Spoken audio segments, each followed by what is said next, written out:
next session is going to be on cage-free Africa, why it's important. Cage-free Africa, why is that important? The session will focus on the concern for optimal animal welfare globally. Many countries in the global south, including much of Africa, are still lacking in the knowledge and commitment to animal welfare. This talk explores research findings, such as the 5 freedoms of animal welfare, and more recent findings which reveal that many animals are sentient, meaning that they can feel a wide range of emotions, including fear, happiness, and suffering, just like humans. So a cage-free Africa is critical to the welfare of animals in Africa. That is the argument of our next speaker. Our next speaker is Dr. Sunday Agbonika. He's a veterinary surgeon with special interest in animal welfare, animal behavior, and One Health. Dr. Sunday completed the introduction to effective altruism and the advocacy course by the AAA in 2023. He was part of the first cohort of African advocates trained by AAA in the same year.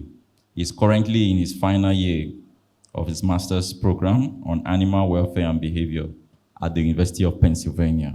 Please put your hands together as we receive Dr. Sunday Agbonika. Like has been said already, I'm Dr. Sunday Agbonika, and it feels good to come after Jenna because it feels like I'm more or less just explaining everything Jenna has said.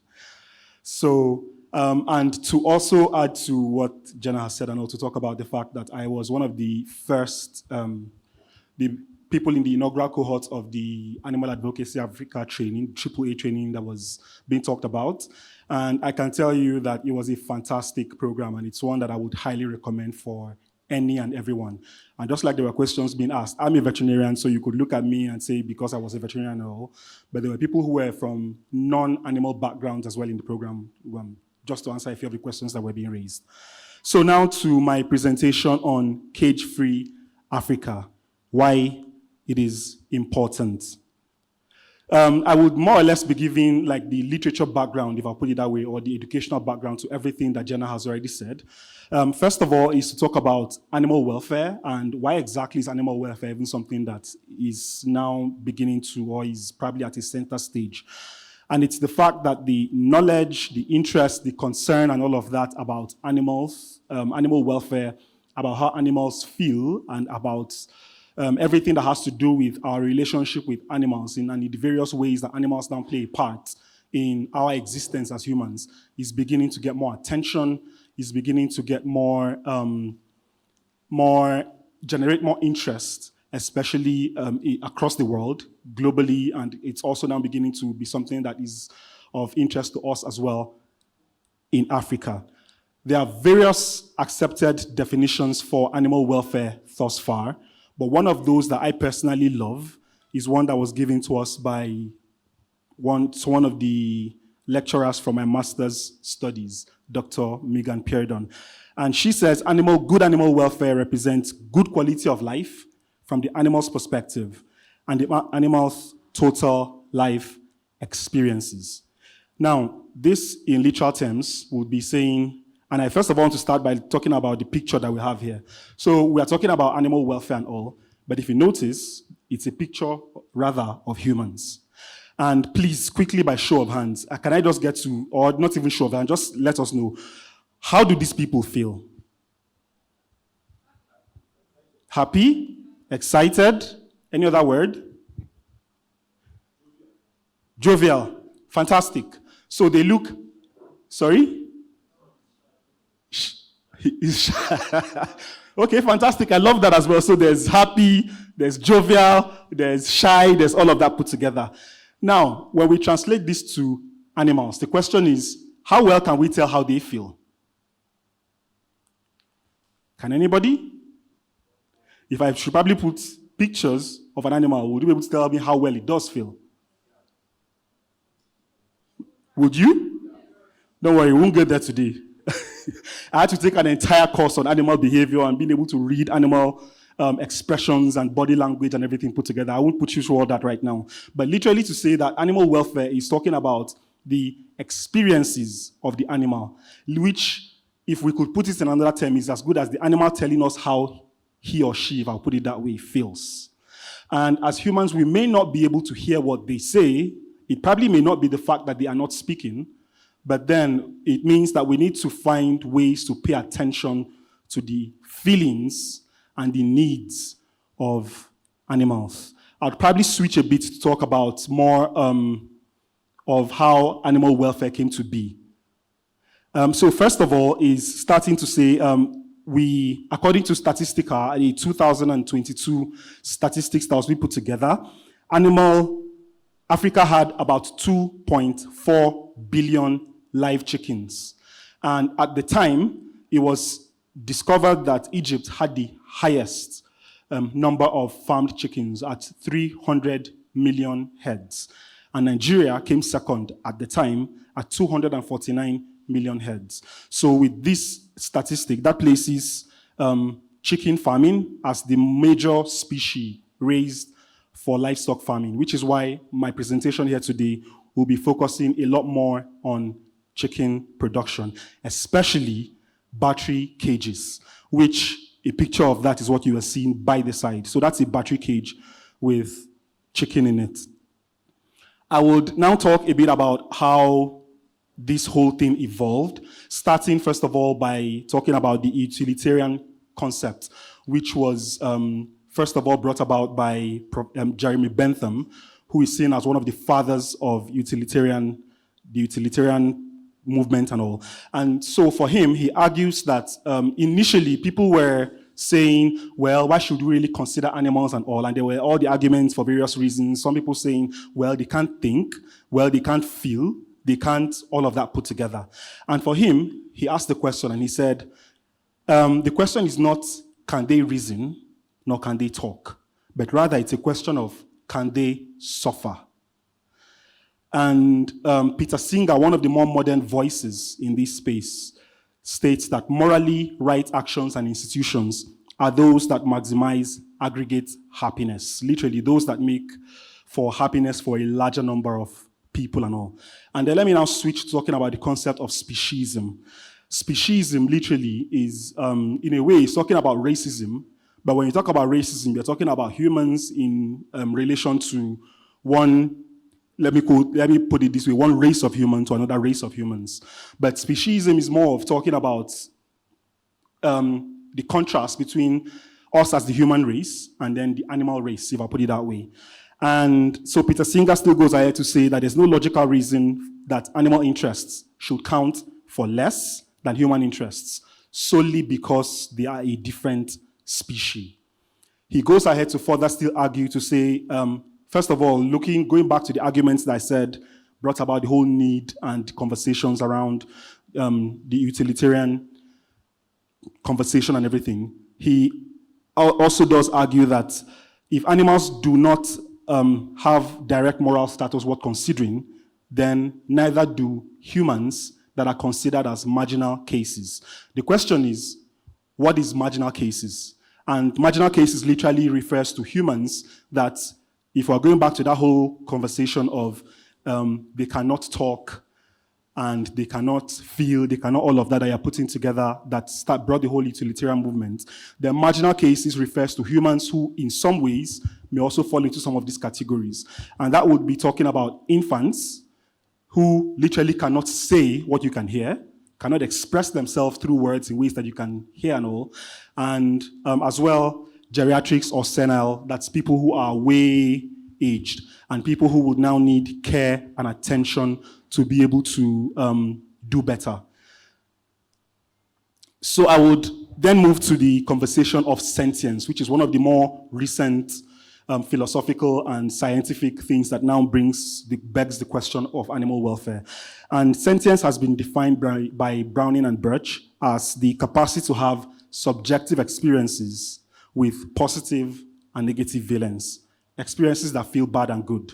What this means, going back to that picture we showed earlier, is the fact that sentience now shows, and a lot of research has gone into this to be able to prove that certain species, and it's probably still ongoing, to prove that certain species are sentient, meaning that they have the capacity, like we do as humans, to express feelings, positive feelings such as joy, happiness, like was seen in that picture, and also to express feelings, like was shown in that picture, like someone says, shyness, and then maybe other feelings like boredom, pain, and suffering. And so if this is true, then it means that we now do have a direct moral duty to consider how our conduct as humans affect the animals that we do have around us in our lives or in our environments. Now coming to the 5 freedoms of animal welfare, which was, so this came about because the UK government, when all of these conversations were growing and everything, now set up a committee to look into animal welfare and or generally everything that has to do with animals, and then gets to recommend to the government what exactly should be the way forward. And the committee was led by Bramwell, who, at the end of the day, the committee, part of what they submitted to the UK government was this, which is now today held in various parts of the world as part of the major things that we look to when we're talking about animal welfare. And the 5 freedoms of animal welfare for us to consider are things like freedom from hunger and thirst, freedom from pain, injury, and disease, freedom from discomfort, freedom from fear and distress, and then finally, freedom to express normal behavior. That is giving animals the ability to actually express their normal behavior as well. If you could look at those birds, for example, that were in the cages, many of the normal repertoire of behaviors that they would normally display are hindered or hampered by those cages. They are not able to do a number of things that they would have loved to or be able to. And this adds up to building to stress in the animals. So now, the problem, or do I say the disadvantages? That is talking about, like I said, conventional battery cages, which most times is experienced by laying hens or people who are keeping birds or chicken especially for laying, for egg purposes. And a whole lot of them, first of all, is the fact that they are unable to escape from aggressive chickens. So if there are chickens who are experiencing, let me use the human term, bullying and all of that, they are unable to escape. So they literally have to face the circumstances and all. Inadequate space per hen, especially in places like Nigeria and Africa, we see that the stocking density is more often than not really high. And so because of that, you see that the hens really do not have enough space to even move, enough space to even exercise and all. This could lead to various problems. First of all, to poor welfare, leading to stress, could lead to bone fragility, could predispose them to a number of diseases as well, and then also predispose them to high mortality. Then looking at the flip side of things, what could be the possible advantages to a cage-free system? And part of the things that could be advantages to a cage-free system when properly managed are the fact that, so a particular research showed or proved by the time that they were able to go through it, that chicken that were raised in cage-free systems produced on average 12 more eggs per year, which translates to saying 1 extra egg per month. And then, so obviously they are able to express, like I said, going back to the 5 freedoms, express their natural behavior, which now leads to less stress, helps them to have better welfare, and then they are able to, and in some cases, in fact, not in all some cases, but largely, cage systems require major capital investment, which many times will take years to recoup. You have to pay for the cages, which are more often than not imported. You have to pay for the transportation, and then you have to pay for installation on your facility. So if you're doing away with the battery cages, then you're saving a significant amount of money. And then Finally, higher consumer confidence, especially in countries and in places where people are beginning to become more aware. And like I was sharing with someone earlier in the morning who was asking a number of questions related to animal welfare and all, one of the things that some researchers have equally found, and it's probably part of the things that drives the movement for animal welfare in Europe as well, is the fact that animals that were even slaughtered humanely, their meat tastes better than animals that were slaughtered inhumanely, which means now there is more consumer awareness growing and all, which if it comes to places like Africa, for example, would lead to higher consumer confidence.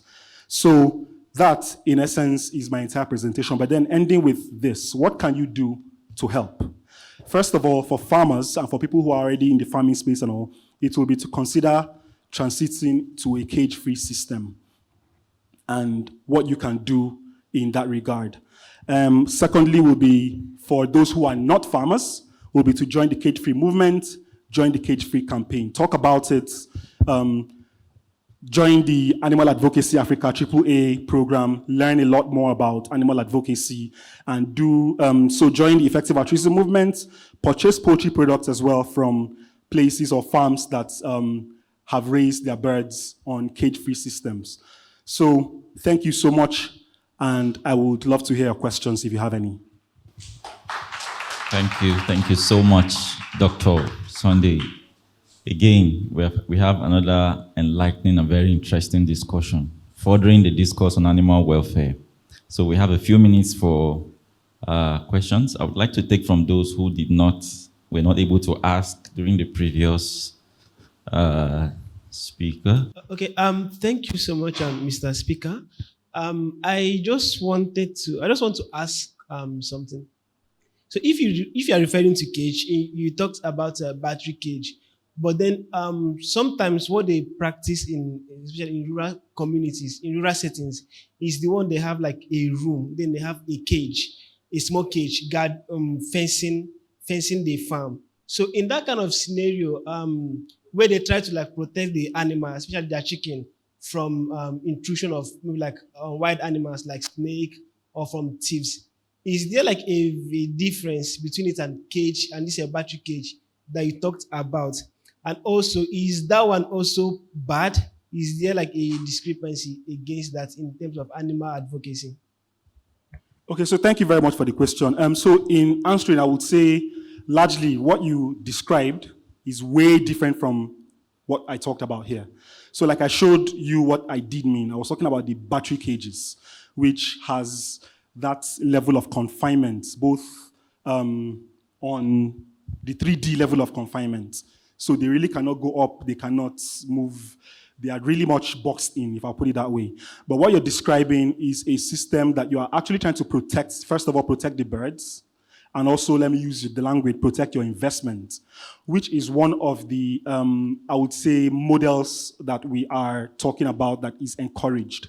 So for that, you can see that those birds, for example, have the ease of expressing their normal behavior. They can dust bathe, they can preen, they can do literally everything else. They probably have more space as well. They can move around and all of that. So in that case, that is a better system compared to the conventional battery cages. So what I'm talking about is the conventional battery cages, which gives this 3D level of confinement. Thank you so much. My name is Abbas Alassan. The first time that I heard about this topic, and I really enjoy the presentation. So what comes to my mind is this: how can we, as an activist, promote animal welfare in our indigenous society? Because I happen to be from Kano State, where you can see animals are maltreated and a lot of things happen. So how can we raise awareness? How can we inculcate the mindset of taking care of animals in our daily routines? Thank you very much. That's a brilliant question. And one of the best things I would love to say is, first of all, realizing the fact that animal welfare at the end of the day translates to better human well-being. So the better we care for animals we have, first of all, the better it also helps us. There are various ways that our interactions with animals and the environment does help. I would first of all start by saying that even my son and probably all children grow up, first of all, having a contact with animals. One of the first things that children fall in love with is animals on television. All the cartoons they watch, whether you're talking about Paw Patrol, Peppa Pig, and gazillion of them, have animal models and all of that in them. So we grow up starting with the innate love for animals and nature, animals, environment, and all of that. But as we grow and then the society around us and everything gets us to start looking at these things in different ways and all. So the best way to answer the question is to say that it's to first of all educate them and let them know how well or how best the caring for animals can also equate to their own well-being and also equate to the well-being of the entire environment. So advocating for animals would be talking to people, but helping the people to realize how what they're doing, how they're treating the animals can benefit the animals and can benefit them as well. I realize that in a place like Africa, when you're telling people, for example, don't do this, especially because they're saying it's whatever to the animal and all, but you are also not telling them how well it does benefit them. It likely may not really go far. But like I said, talking about the whole cage-free, this thing that we're talking about, a good example of what I did mention is the fact that it's been seen in other parts of the world that animals that were killed humanely for meat taste a lot better than animals that were killed inhumanely. So helping people understand and speaking up for animal welfare and helping people understand this, and probably joining programs like the Animal Advocacy Africa training will be a fantastic way as well. And join the effective altruism movement if you already haven't, so they can learn more and also get to introduce more people to the space to learn more as well. Okay, thank you, sir, for that. I wouldn't know, but then I would like to ask this question based on the experience I've had before. Firstly, I've worked, I've been able to interview poultry farmers, but also consumers as well. So I'm afraid to say that, like in Nigeria, like if you've been to maybe Agric in Ojo local government in Lagos State, or to Ekpe, where they have big poultry farm, hen welfare, where they rear chicken and all of that.